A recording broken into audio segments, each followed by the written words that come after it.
जाईजुई नगर येथील विद्युत पोलला लावलेल्या स्टेला कारने धडक दिल्याने 50,000 रुपये किमतीच्या मुद्देमालाचे नुकसान। विजापूर नाका पोलिसात अज्ञात चालकावर गुन्हा दाखल। सोलापूर शहरातील जाईजुई नगर येथील विद्युत पोलला लावलेल्या स्टेला कारने धडक दिल्याने 50,000 रुपये किमतीच्या मुद्देमालाचे नुकसान झाल्याची घटना घडली आहे।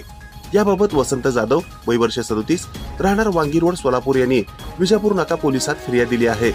दिनांक 23 नोव्हेंबर 2024 रोजी रात्री 12:30 वाजण्याच्या सुमारास आदित्यनगर उपकेंद्र अंतर्गत जाईजुई नगर येथील विद्युत पोलला लावलेल्या स्टेला कार त्याचा क्रमांक 14KW 5873 च्या चालकाने बेदरकार हायगईने वाहन चालवून धडक दिली।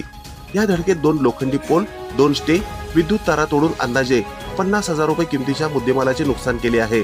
म्हणून अज्ञात कार चालकाविरुद्ध दिनांक 23 नोव्हेंबर रोजी दुपारी 3 वाजण्याच्या सुमारास विजापूर नाका पोलिसात गुन्हा दाखल करण्यात आला आहे। अधिक तपास पोलीस कॉन्स्टेबल विनायक सोनार हे करीत असल्याची माहिती रविवारी पत्रकारांना देण्यात आली आहे। ताज्या घडामोडी पाहण्यासाठी आजच महाराष्ट्र सुखदेव न्यूज या YouTube चॅनलला लाईक आणि सबस्क्राईब करा। ताज्या घडामोडी पाहण्यासाठी आजच महाराष्ट्र सुखदेव न्यूज या YouTube चॅनलला लाईक आणि सबस्क्राईब करा।